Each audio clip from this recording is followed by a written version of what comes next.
সম্পর্ক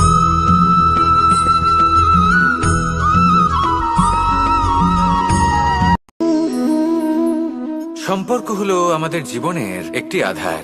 কিছু সম্পর্ক এমন যা আমরা জন্মসূত্রে লাভ করি, যেমন পরিবার, মা, বাবা। কিছু সম্পর্ক আছে যা আমরা জীবনে অর্জন করে থাকি, তা সে প্রেমের হোক, স্নেহের হোক বা বন্ধুত্বের। এই সকল সম্পর্ক লাভ করার বা গড়ে তোলার 5টি ধাপ রয়েছে। প্রথম ধাপ, কোনো ব্যক্তির সাথে আলাপ হওয়া, তার সাথে কথা বলা বা তাকে দেখা। দ্বিতীয় ধাপ, সে ব্যক্তিকে আমাদের ভালো লাগা। তৃতীয় ধাপ, আমাদের এটা চাইতে শুরু করা যে জীবনে এই ব্যক্তি যেন আমাদের বন্ধু হন, আমাদের জীবনে থাকেন, বা আমাদের কাউকে ভালোবেসে ফেলা আর এটা আমাদের ভাবা বা চাওয়া যে সেই ব্যক্তি যেন আজীবন আমার সাথে থাকেন, আমার জীবনে আমার সাথী হয়ে। চতুর্থ ধাপ, লাভ করা। এবার এই ধাপটি অনেক মানুষের পক্ষেই খুবই সরল হয়, বড়ই সরলভাবে নিজেদের সঙ্গীকে লাভ করে থাকেন। কিছু মানুষের জন্য এই ধাপ অত্যন্ত কঠিন হয়ে থাকে। অনেক প্রতিকূল পরিস্থিতির ওপর জয়লাভ করে তারা সঙ্গীকে লাভ করেন, কিন্তু লাভ অবশ্যই করেন। এরপরে আসে পঞ্চম, অন্তিম এবং সবথেকে গুরুত্বপূর্ণ ধাপ। সেটা হলো সেই সম্পর্ক পালন করা। এটা হলো এমন এক বিষয় যা প্রত্যেক মানুষের শেখা উচিত। যদি ব্যক্তি নিজের জীবনে সম্পর্ক রক্ষা করতে শিখে যান, তবে প্রত্যেক সম্পর্ক তার জীবনকে স্বর্গ করে তুলবে। আসুন আর আমার সাথে ভালোবেসে বলুন, রাধা রাধা। যখন মানুষের মৃত্যু হয় তখন কি হয়? অনেক সংখ্যক মানুষ শোক পালন করতে চলে আসেন। যে ব্যক্তি মৃত্যু লাভ করেছেন তার অনেক বস্তু থাকে যেগুলো তার প্রিয়, যেগুলো তিনি ব্যবহার করেছেন। তার শয্যা, তার বস্ত্র, তার আভূষণ সবকিছু তার থেকে বিচ্ছিন্ন করা হয় এবং খালি হাতে তাকে শ্মশানের উদ্দেশ্যে রওনা করা হয়। আমি আপনাকে এই প্রশ্ন করতে চাই, আপনি এই সংসারে কি অর্জন করেছেন? ধন, সম্পত্তি, বস্ত্র, আভূষণ, এই সবকিছু যে আপনি অর্জন করেছেন, আপনার মৃত্যুর পরে তা আপনার থেকে দূর হয়ে যাবে। এর উত্তর হলো একটাই, আপনার কর্ম। শুধু সেটাই আছে যা একান্ত আপনার, আর শুধু সেটাই এই সংসার থেকে চলে যাওয়ার পরেও সংসারেই জীবিত থাকবে। যদি আপনি দুষ্কর্ম করেন, তাহলে এই সংসার আপনাকে একটি অনুচিত উদাহরণ হিসেবে মনে রাখবে যে এই ব্যক্তি খুব পাপী ছিল, অনুচিত কর্ম করতেন। যে পথে তিনি চলেছেন সেই পথে কারোর চলা উচিত নয়। সেখানেই যদি আপনি সৎকর্ম করেন, তাহলে সংসার চিরকাল এটাই বলবে যে খুব ভালো মানুষ ছিলেন, সবাইকে ভালোবাসতেন, সবাইকে সাহায্য করতেন, আমার খুব প্রিয় মানুষ ছিলেন। এটাই হলো শ্রেষ্ঠ কর্ম। সেই জন্য জীবনে শুধুমাত্র ধন, সম্পত্তি, আভূষণ এই সব অর্জন করতে গিয়ে নিজের মনোনিবেশ করবেন না। শ্রেষ্ঠ কর্ম করুন। সংসার থেকে চলে যাওয়ার পরেও এই কর্মই এই সংসারে আপনাকে জীবিত রাখবে। আসুন আমার সাথে ভালোবেসে বলুন, রাধা রাধা। আশা এবং বিশ্বাস মানুষের জীবনের দুই অমূল্য স্তম্ভ। এটাই হলো ঢাল এবং এটাই হলো অস্ত্র। এটাই আমাদের রক্ষা করে এবং এটাই আমাদের জীবনের পথ প্রশস্ত করে। কিন্তু ছোট একটা সমস্যা আছে। এবার যদি আপনি বটবৃক্ষের থেকে এই আশা রাখেন যে এ আমাকে ফল দেবে, তাহলে সেই আশা ভঙ্গ হওয়াই স্বাভাবিক। আর যদি আপনি বিশ্বাস করেন যে খেজুর গাছ আপনাকে ছায়া প্রদান করবে, তাহলে সেই বিশ্বাসও অবশ্যই ভঙ্গ হবে। তাহলে কি করা উচিত? চোখ বন্ধ করে যে কাউকে বিশ্বাস করার আগে বা যে কারোর থেকে আশা রাখার আগে নির্বাচন করুন যে কার ওপর বিশ্বাস রাখতে চান, কার ওপর আশা রাখতে চান। তবে আমি তো বলবো যে বিশ্বাস করতে হলে নিজের ওপর করুন, যে এই সংসারে এমন কোনো কাজ নেই যা আপনি করতে পারেন না। আর শুধু কর্ম করতে থাকুন আর ভরসা রাখুন ঈশ্বরের ওপর। যে উনি আপনার কর্ম দেখবেন আর আপনাকে আপনার কর্মফল অবশ্যই দেবেন, আপনাকে সাফল্য দেবেন। যদি আপনার বিশ্বাস অটল হয়, নিরন্তর পরিশ্রম করেন, তাহলে ঈশ্বর কখনোই আপনার আশা ভঙ্গ হতে দেবেন না। আসুন আর আমার সাথে ভালোবেসে বলুন, রাধা রাধা। আমাদের সকলের কাছে বৃক্ষ অত্যন্ত প্রিয়। আমরা সর্বদাই চাই এই বৃক্ষ যেন সবুজ থাকে, ফুলে ফলে ভরে থাকে, আমাদের ছায়া প্রদান করে, তা যেন সুস্থ থাকে, আমাদের ফল প্রদান করে। আর সেই জন্য আমরা প্রতিদিন সেই বৃক্ষকে জল প্রদান করি। কিন্তু কখনো ভেবে দেখেছেন যে জল তো আমরা বৃক্ষের গোড়ায় দিই, তারপরেও এই জল সেই বৃক্ষের প্রত্যেকটি পাতায় ঠিক পৌঁছে যায়? এটা কিভাবে সম্ভব? কিছুটা এরকমই হলো আমাদের কর্ম। যদি এই পৃথিবীতে থেকে শুদ্ধ মনে সৎকর্ম করেন, এই কর্ম সোজা ঈশ্বরের কাছে গিয়ে পৌঁছয়। যদি শ্রদ্ধাভাব নিয়ে সমর্পিত হয়ে শুদ্ধ চিত্তে আপনি কাউকে সেবা করেন, তা সে মাতা পিতাই হোক, পরিবার হোক, গুরু হোক, পশুপক্ষী হোক বা সমাজ হোক, তাহলে সেটা সোজা ঈশ্বরের চরণে সমর্পিত হয়। সবসময় সবসময় শুদ্ধ চিত্তে সমর্পিত হয়ে এবং মনে শ্রদ্ধা ভাব নিয়ে কর্ম করুন। ঈশ্বর নিজে থেকেই এর ফল আপনাকে প্রদান করবেন। আসুন আমার সাথে ভালোবেসে বলুন, রাধা রাধা। জীবনে সব থেকে বেশি মূল্যবান বস্তু কি? ধন, স্বর্ণ, মাণিক্য, আভূষণ? না, এই সব কিছু মিলিয়েও সময়ের এক মুহূর্তের সামনে মলিন হয়ে পড়ে। এক মুহূর্ত যা এক দরিদ্রকে রাজা করতে পারে, যা এক রাজাকেও দরিদ্র করতে পারে। একটি মুহূর্ত যা আপনার আত্মবিশ্বাসকে পর্বতের শিখরে পৌঁছে দিতে পারে, একটি মুহূর্ত যা আপনার অস্তিত্বকে গভীর সাগরে বিলীন করে দিতে পারে। একটি মুহূর্তের খেলা। সব সময় জীবনে সেই ব্যক্তিকে সম্মান করুন, শ্রদ্ধা করুন, যিনি আপনার জন্য সময় বের করে থাকেন। সবসময় সেই ব্যক্তির প্রতি নিষ্ঠাবান থাকুন, যেই ব্যক্তি খারাপ সময় আপনার পাশে দাঁড়িয়ে থাকে। এই সময় সব থেকে বেশি মূল্যবান। আসুন আমার সাথে ভালোবেসে বলুন, রাধা রাধা। পুরাণে আমরা দেখেছি যে মাতা পিতা কতটা মহান হতে পারেন। কিভাবে শ্রী গণেশ নিজের মাতা পিতাকে পরিক্রমণ করলেন এবং পরম পূজনীয় হয়ে উঠলেন। কিভাবে ভক্ত শ্রবণ নিজের অন্ধ মাতা পিতাকে তীর্থযাত্রায় নিয়ে যাবেন বলে নিজের কাঁধে ওনাদের বসালেন এবং বয়ে নিয়ে গেলেন। এরকম অনেক অমূল্য শিক্ষা আমরা লাভ করে থাকি পুরাণ থেকে। কিন্তু এসব কথা হলো পুরাণের কথা। কথা বলা যাক আমাদের জীবন নিয়ে। আমাদের এই জীবনে আমাদের মাতা পিতা কেন আমাদের কাছে এতটা অমূল্য? কেন আমরা ওনাদের এতটা ভালোবাসি? কেন আমরা ওনাদের এত সম্মান করি? আর কেনই বা ওনাদের এতটা সম্মান করা উচিত? মমতার কারণে। মায়ের মনের এক ধরনের মমতা, পিতারও এক ধরনের মমতা। এই দুইয়ের মমতা ভিন্ন, কিন্তু এনাদের দুজনের মমতার কেন্দ্রবিন্দু হলো ওনাদের সন্তান। মাতা মমতার কারণে সকালে তাড়াতাড়ি উঠে পড়েন, খাবার তৈরি করেন, এটা ভাবেন যে আমার সন্তান যেন অভুক্ত না থাকে। অন্যদিকে পিতা ইচ্ছে না থাকা সত্ত্বেও নিজের মমতাবোধের কারণে নিজের সন্তানের প্রতি কঠোর হন, তাকে জ্ঞান প্রদান করেন, শিক্ষা প্রদান করেন, কারণ উনি চান যে ওনার সন্তান যেন পরবর্তীতে উন্নতি করে, কখনো অভুক্ত না থাকে। এটাই হলো মমতা মাতা পিতার। আর এই মমতা সংসারের অন্য কোথাও আপনি পাবেন না। তাই সবসময় নিজের মাতা পিতাকে সম্মান করুন, ওনাদের ভালোবাসুন, যতটা ইচ্ছে ভালোবাসুন। আর এই ভালোবাসার সাথেই বলুন, রাধা রাধা। জীবনে যখন আমরা কোনো পরিস্থিতির সম্মুখীন হই, তখন আমাদের সামনে দুটো পথ থাকে।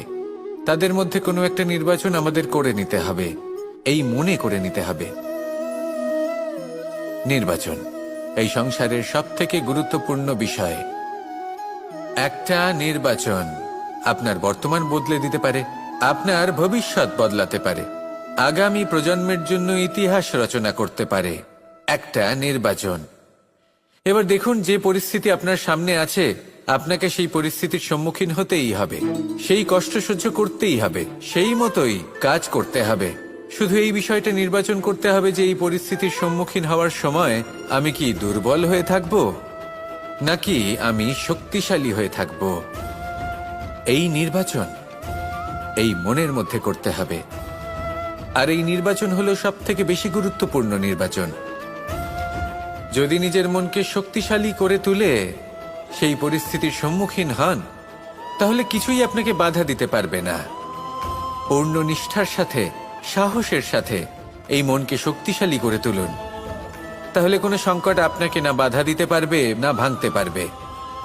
আপনি নিজে সাফল্যের শিখরে পৌঁছতে পারবেন, আর এই মন প্রসন্ন হয়ে বলবে, রাধা রাধা। আমরা আমাদের জীবনের লক্ষ্য প্রাপ্ত করার জন্য কি না করে থাকি।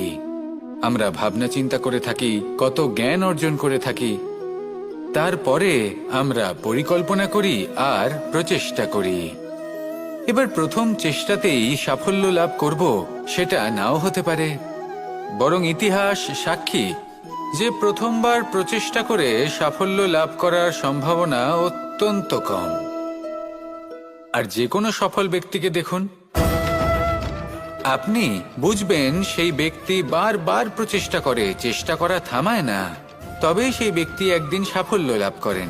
সেই জন্য আপনিও প্রচেষ্টা করা কখনো বন্ধ করবেন না, করতেই থাকুন। যখন আপনি প্রথমবার প্রচেষ্টা করেন তখন আপনি একা থাকেন, কিন্তু যখন আপনি দ্বিতীয়বার প্রচেষ্টা করেন তখন আপনার সাথে কিছু বিগত প্রচেষ্টার অভিজ্ঞতা থাকে। চেষ্টা করতে থাকুন, সাফল্য আপনার কাছে আসতেই চলেছে। আসুন আমার সাথে ভালোবেসে বলুন, রাধা রাধা। সুখ এবং দুঃখ এই দুই হলো আমাদের জীবনের অবশ্যম্ভাবী এবং গুরুত্বপূর্ণ অঙ্গ। আমাদের সকলের জীবনে কখনো সুখও আসে, আবার কখনো দুঃখও আসে। আমরা সবসময় ভাবি আমরা কিভাবে সুখ লাভ করব, কিভাবে আমরা দুঃখ থেকে দূরে থাকতে পারি।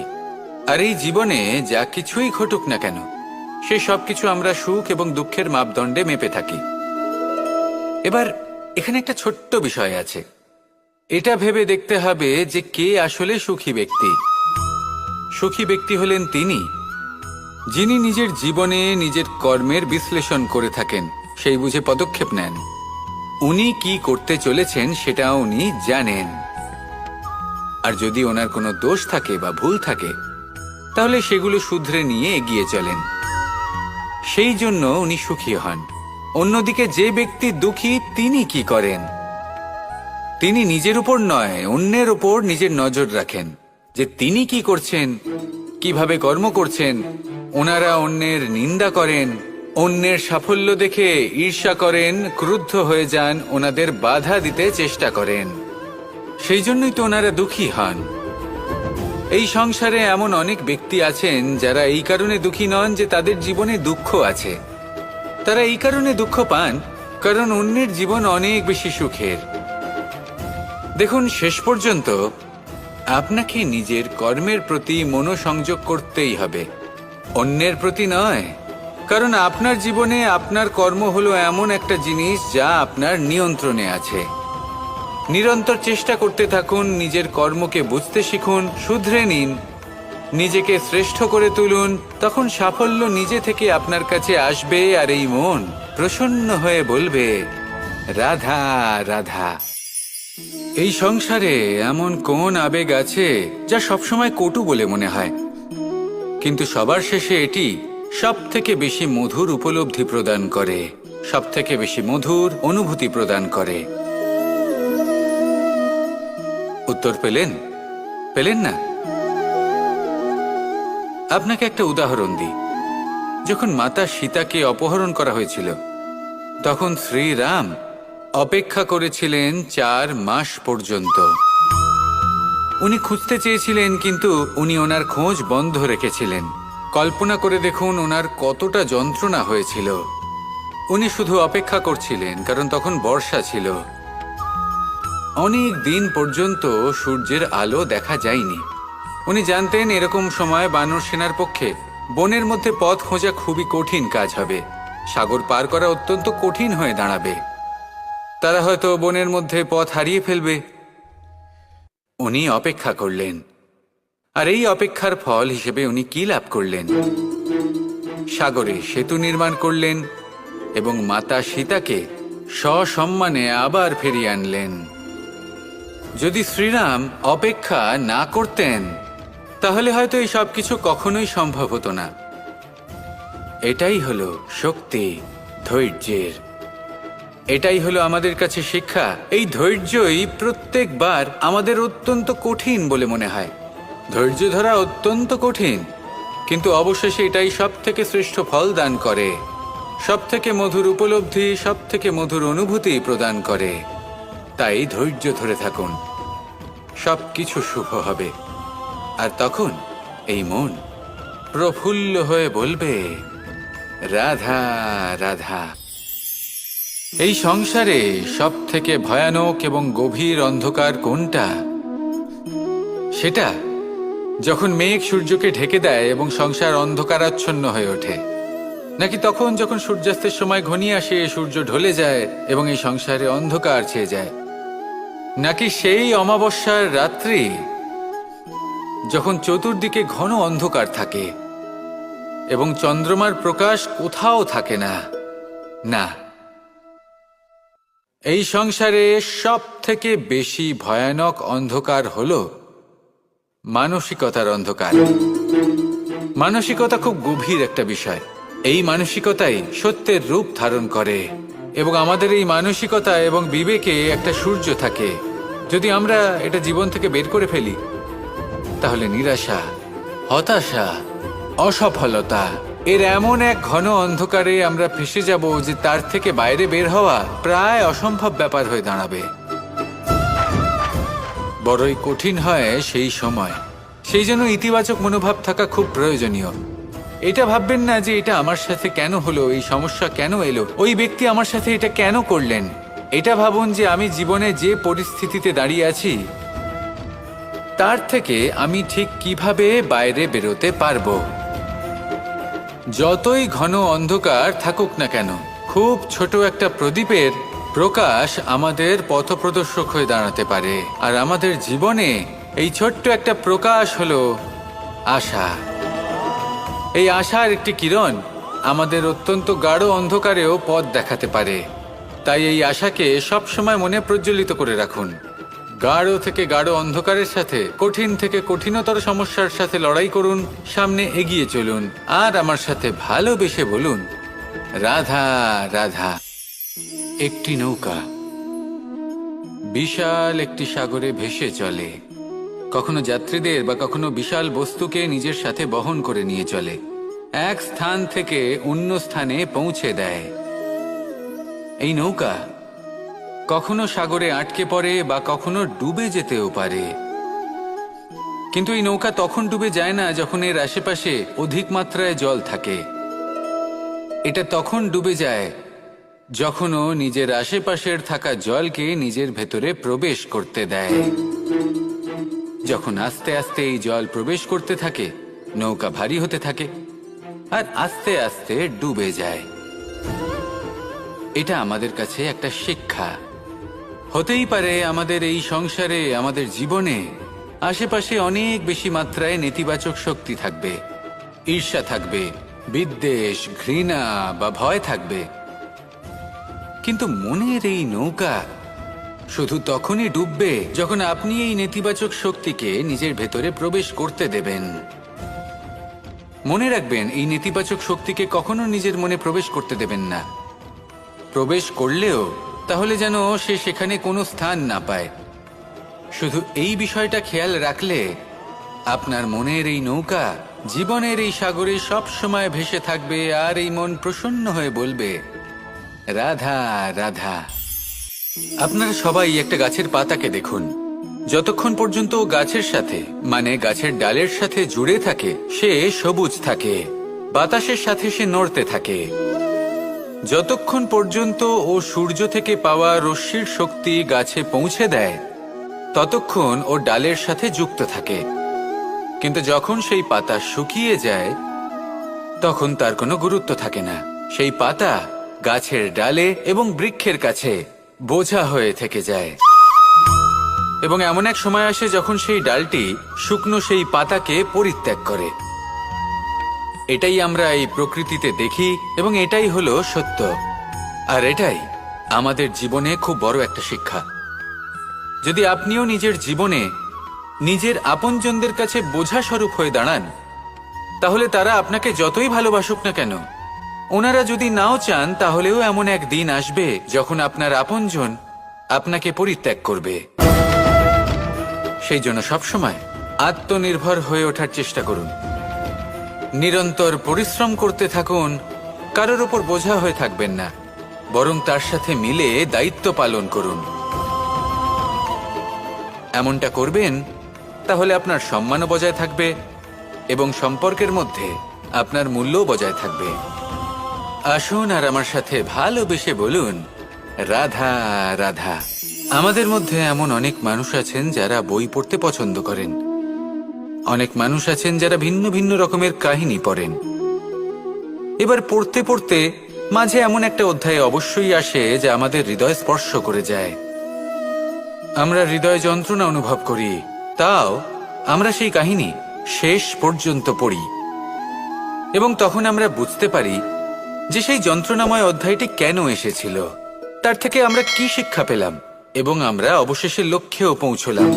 কিন্তু যদি সেই যন্ত্রণাদায়ক অধ্যায়টিতে আপনি থেমে যান, আপনি যদি এটা ভাবেন যে আমি আর পড়তে পারবো না, তাহলে আপনি জানতেও পারবেন না যে পরবর্তীতে কি হতে চলেছে। এই মন দুঃখে ভরে উঠবে, মনে প্রশ্ন আসতেই থাকে যার উত্তর আমরা পাই না, নিজেদের লক্ষ্য বুঝতেই পারি না। এইভাবেই আমাদের জীবনেও যদি এমন কিছু হয় যা অত্যন্ত দুঃখজনক, যদি এমন কোনো কঠিন অধ্যায় আপনার জীবনে আসে, থামবেন না। তাহলে আপনার জীবনের কাহিনীর একটি যন্ত্রণাদায়ক দুঃখজনক অধ্যায় মাত্র। শেষ পর্যন্ত এই কাহিনীতে টিকে থাকুন, কর্ম করতে থাকুন। আপনি বুঝতে পেরে যাবেন যে এই কঠিন পরিস্থিতি আপনার জীবনে কেন এসেছিল। আপনি শিক্ষাও লাভ করবেন এবং লক্ষ্যও লাভ করবেন। আসুন আমার সাথে ভালোবেসে বলুন, রাধা রাধা। যখন আমরা মৌন থাকি তখন আমরা কতটা শক্তি ব্যয় করি, বিন্দুমাত্র নয়। সেখানেই যখন আমরা রুষ্ট হই তখন আমরা কতটা শক্তি ব্যয় করি। আমাদের রক্ত গরম হয়ে ওঠে, চোখ থেকে যেন অগ্নিবর্ষা হয়, আমরা চিৎকার করতে থাকি, জোরে কথা বলি, কখনো কখনো আমরা অনুচিত কর্ম করে বসি। সবকিছুই ক্রোধের বশে করি। এবার এই ক্রোধকে মৌনতায় পরিণত করতে হবে। এই কাজটা চোখে দেখা যায় না, এই কাজ সরল নয়, এই কাজ হলো অত্যন্ত কঠিন এবং এই কাজই শ্রেষ্ঠ।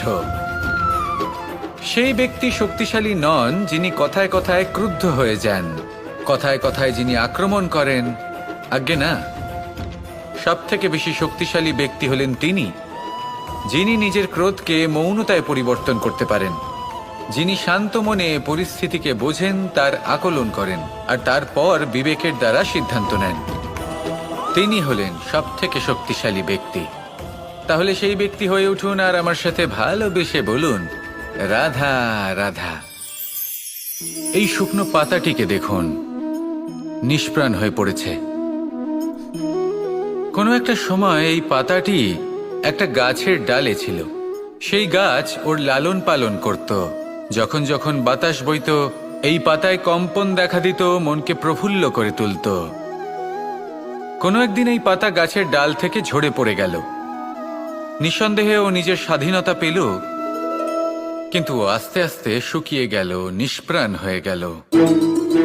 দেখুন, আমি এই কথা বলছি না যে স্বাধীনতা অনুচিত, কখনোই না।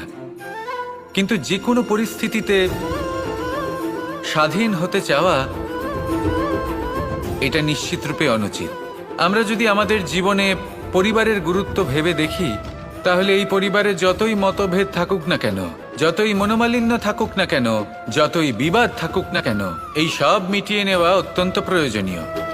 সেই সবকিছু সমাপ্ত করা অত্যন্ত প্রয়োজনীয়। কখনো এই পরিবারকে ভাঙতে দেবেন না, কখনো এই পরিবার থেকে দূরে চলে যাবেন না।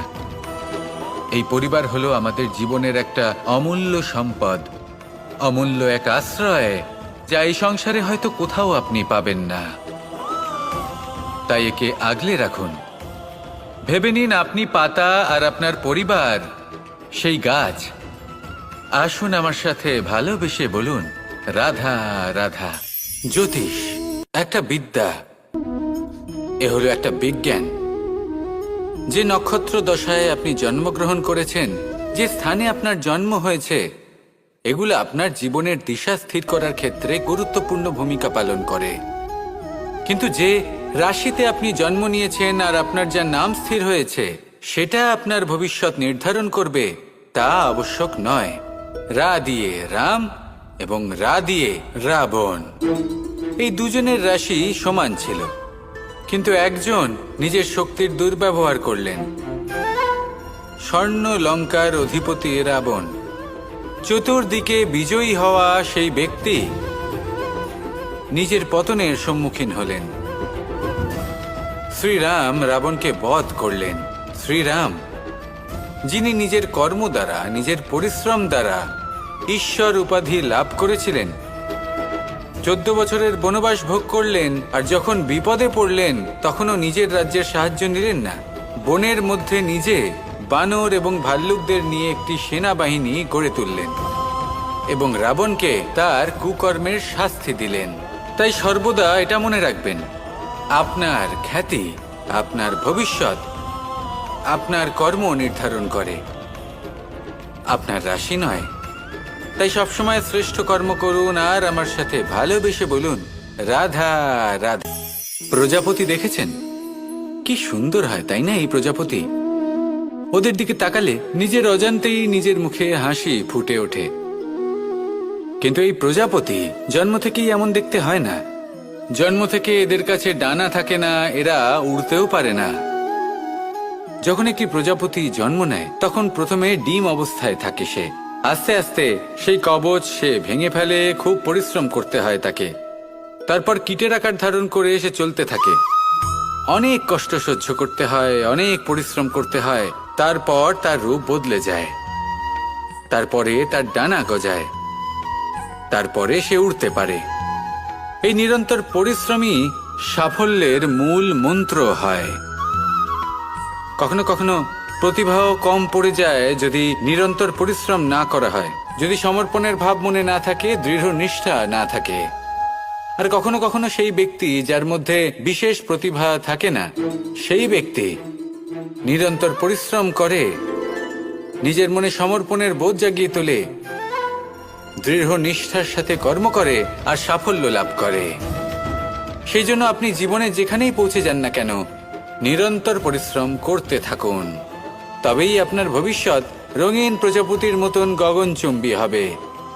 তবেই এই সংসার আপনাকে দেখবে এবং নিজের অজান্তেই এই সংসার নিজের মুখে হাসি ফুটিয়ে তুলবে এবং এই সংসার আমার সাথে ভালোবেসে বলবে, রাধা রাধা। কখনো কখনো অন্ধকারের সাথে লড়াই করার জন্য আমরা প্রদীপ জ্বালাই।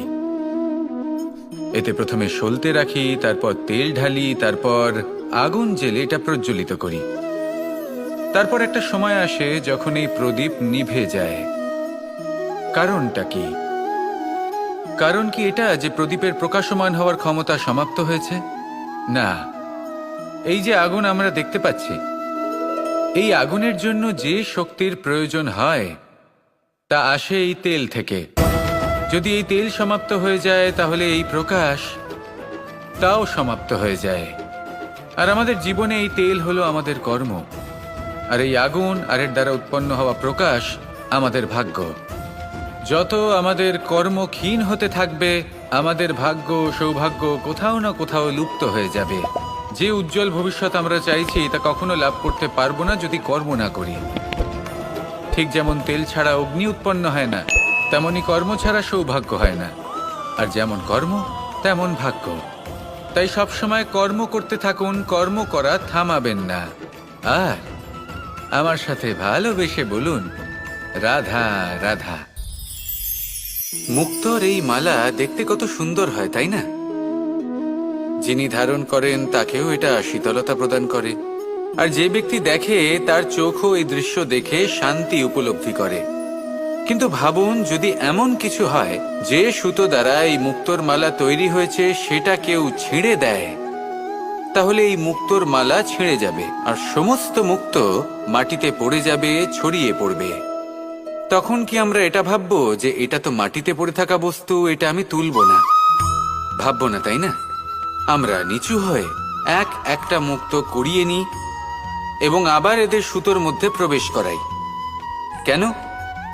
কারণ এই মুক্তো হলো বহুমূল্য। এতে কোনো সন্দেহ নেই যে এই মুক্তো হলো বহুমূল্য।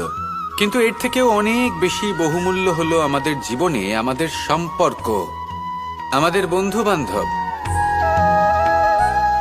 এই সম্পর্কেও কখনো কখনো বিবাদ হয়, মনোমালিন্য হয়, এগুলোও ছড়িয়ে যায়। আর সেই সময় এই মুক্তোর মতোই নত হয়ে আমাদের এই সম্পর্কগুলিকে হাতে তুলতে হবে, এদের জুড়তে হবে, এদের আগলে রাখতে হবে, কারণ এদের থেকে বহুমূল্য আর কিছুই নেই। আর যদি এই কাজটা আপনি শিখে নিতে পারেন, তাহলে আপনার জীবনের এই সম্পর্ক, এই বন্ধুত্ব সবসময় আপনাকে বল প্রদান করবে, আনন্দ প্রদান করবে, আর এই মন সুপ্রসন্ন হয়ে বলবে, রাধা রাধা। আজ আপনাকে একটা গল্প শোনাচ্ছি। একদিন এক ব্যক্তি নিজের দ্বারে লিখে দিলেন, আজ আমি ভীষণ দুঃখী, আজ আমার সাথে কেউ দেখা করতে আসবেন না। কিছুক্ষণ পরে তার এক বন্ধু এলো, সে সেই লেখা পড়ল, তাও গিয়ে তার সাথে দেখা করল। সে বলল, আমি লেখাপড়া জানি না, কিন্তু আমার বন্ধুর মনের এই বেদনা, এটা আমাকে সবসময় ডাক দেয়। এরাই হলো আসল বন্ধু। কোনো কারণে আপনি যদি দুঃখ পান, কোনো সমস্যার সমাধান না বের করতে পারেন, এই সংসার থেকে আলাদা হয়ে যেতে চান, তাও এই বন্ধু আপনার সাথেই থাকবে। সমস্যার সমাধান না দিতে পারলেও আপনার সম্বল হয়ে অবশ্যই থাকবে। হয়তো আপনার দুঃখ কম করতে পারবে না, কিন্তু আশার আলো অবশ্যই দেখাবে। যখন আপনি সংসারের থেকে আলাদা হয়ে যান, তখনও আপনার সাথে যুক্ত থাকে আপনার এই বন্ধু, আসল বন্ধু। এবারে আমরা মানুষেরা বড়ই বিচিত্র। তারা সব সময় যে কোনো জিনিসের মাহাত্ম্য দুবার বুঝতে পারে। এক, তা পাওয়ার আগে। দুই, তা হারাবার পরে। এবারে ঠিক এরকমই আমাদের বন্ধুরাও হয়। যদি আজ আপনার বন্ধুরা আপনার সাথে থাকে, তাদের প্রতি কৃতজ্ঞ থাকুন, তাদের প্রসন্ন রাখুন, তাদের মাহাত্ম্য বুঝুন। কারণ একবার আপনি এদের হারালে, অনুতাপ করলেও আর এদের ফেরত পাবেন না। তাই ভালোবাসুন, বন্ধুত্ব বজায় রাখুন, আর আমার সাথে প্রসন্ন হয়ে বলুন, রাধা রাধা। আমাদের মধ্যে বহু মানুষ মাঝে মাঝে নিজেকে অকর্মণ্য মনে করি। ভেবে নিই যে এত চেষ্টা করার পরেও কিছুই পেলাম না, আর হয়তো পরেও কিছুই পাব না। আর সেই জন্য নিজের জীবনের সমস্ত বোঝা অন্য কারোর কাঁধে চাপিয়ে দিই, নিজের ওপরে বিশ্বাস হারিয়ে ফেলি। কেন বুঝতে পারেন না এই কথাটা? যে যতক্ষণ না পায়ে কোনো কাঁটা ফুটবে, ব্যক্তি কি করে বুঝতে পারবে যে এরপর থেকে নিচে তাকিয়ে চলতে হবে? সূর্যকে নিজে জ্বলতে হয় যাতে বাকিদের প্রকাশ দিতে পারে সে। রাতের অন্ধকারের সাথে লড়াই করার জন্য চন্দ্রিমাকে আকাশে একা উজ্জ্বল হতে হয়। নদী নিজের যাত্রা কি করে করে, নিজের পথ কি করে নির্মাণ করে? সে পাথরের সাথে লড়াই করে তা বানায়। যদি স্বয়ং আপনি নিজের সাহায্য করতে অক্ষম হন, তাহলে নিশ্চিতভাবে আপনার এই জীবন ব্যর্থ হয়ে যাবে। তাই মনে রাখবেন, এই সংসারে নিজের জীবনের ভার নিজের কাঁধেই বহন করতে হয়। অন্যের কাঁধের ওপর শুধুমাত্র পরলোক যাত্রা হয়। সেই জন্য এই সংসারে জীবিত সেই যে আত্মনির্ভর।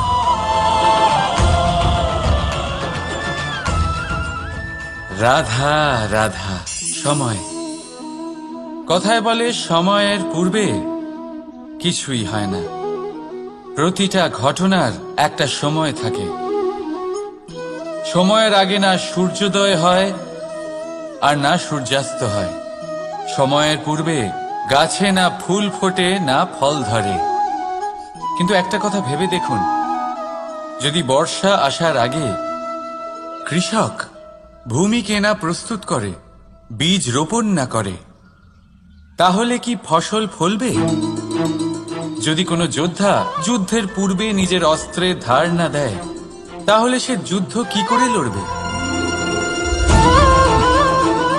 এর মানে এটাই হলো যে সময় আপনার যখন আসার তখন অবশ্যই আসবে, কিন্তু ততক্ষণ এটাও গুরুত্বপূর্ণ যে আপনি নিজেকে তার জন্য তৈরি রাখুন। কারণ এই সুযোগ, এই কথাটা শুনতে যত ছোট, এটা আসেও ততটা কম সময়ের জন্য, তারপর চলেও যায়। এবার যদি সুযোগ আপনার হাতে আসে আর আপনি তার জন্য তৈরি না থাকেন, তাহলে আপনি সাফল্য কি করে পাবেন? তাই আপনি সঠিক সময়ের জন্য অপেক্ষা করুন, সেই সুযোগের জন্য অপেক্ষা করুন, কিন্তু ততক্ষণ নিজের চেষ্টার দ্বারা নিজেকে আরো সক্ষম করে তুলুন। কারণ সাফল্য আপনার জন্য অপেক্ষা করছে, শুধু আপনি তার জন্য তৈরি থাকুন। রাধা রাধা। কথা মানুষের পাওয়া সবচেয়ে অদ্ভুত উপহার।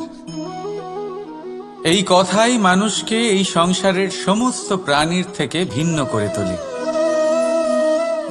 সংসারের সবচেয়ে উপরে নিয়ে যায়। এই কথার কারণেই আমরা একে অপরের সাথে ভাব আদান প্রদান করি। আমি আমার মনের ভাবনা অন্য কাউকে ব্যক্ত করতে পারি, অন্য কেউ তাদের ভাবনা আমাকে ব্যক্ত করতে পারে। এই কথাই আমাদের সবচেয়ে বড় ঢাল। এবারে দেখুন, আপনি নিশ্চয়ই লক্ষ্য করেছেন, কারোর কথা মধুর হলে লোকে তাকে ভালোবাসে, তাকে নিজের বন্ধু বানায়। সেইভাবেই যদি কারোর কথা কঠোর হয়, তাহলে লোকে তাকে ঘৃণা করে, তাকে নিজের শত্রু মনে করে। এই কথাই ভাষা হয়ে আমাদের ইতিহাস রচনা করে। তবে আমরা কি সত্যি বাণীর বিষয়ে অতটাই ভাবি যতটা আমাদের ভাবা উচিত? ভেবে দেখুন, মানুষের কথা বলতে শিখতে কত সময় লাগে। কোনো বালক 1.5 বছর বয়সে কথা বলতে শেখে, কেউ 2 বছরে, কেউ 3। এবার দেখুন, মানুষ 1.5 বছর বয়সে কথা বলতে শিখে গেলেও তার কি বলা উচিত এটা সারা জীবনেও শিখতে পারে না। এর উপরে মনোনিবেশ করুন, এটা বোঝবার চেষ্টা করুন কি বলা উচিত। নিজের কথা শুদ্ধ করুন, নিজের কথা মধুর করুন, আর সেই মধুরতার সাথে আমার সঙ্গে বলুন, রাধা রাধা। এই লক্ষ্য আসলে কি? এই লক্ষ্য তাই যা আমরা পেতে চাই। এই সংসারে সুখী কে হয়? সুখী সেই যে তার লক্ষ্য পেয়ে গেছে। দুঃখী কে হয়? দুঃখী সেই যে তার লক্ষ্য এখনো পায়নি। এবারে প্রশ্ন এখন এটাই যে লক্ষ্য সবাই পেতে চায়, লক্ষ্য পাওয়ার জন্য সবাই প্রাণপণ চেষ্টাও করে, তাহলে সবাই তাদের লক্ষ্যে পৌঁছতে পারে না কেন? ঠিক আছে, কোথাও না কোথাও কিছু না কিছু কমতি থেকেই যায়, যাই বাধা থাক। আজকে আমি আপনাকে একটা উপায় বলবো এই লক্ষ্য পাওয়ার জন্য। একটা কাগজ নিন, তাতে একটা চিহ্ন বানান, সেটাই হবে আপনার লক্ষ্য। এবারে সেই লক্ষ্যে পৌঁছানোর একটা পথ বানান। এবারে এই যাত্রাকে ভিন্ন ভিন্ন ভাগে বিভাজন করে দিন। এবারে এটা হলো আপনার পরিকল্পনা। এবার এই পরিকল্পনা ক্রমানুসারে আপনি পালন করতে থাকুন, এটাই হবে আপনার চেষ্টা। এবার এইভাবে যদি আপনি চেষ্টা করতে থাকেন, যাই আপনার কল্পনা হোক না কেন, তা বাস্তব অবশ্যই হবে।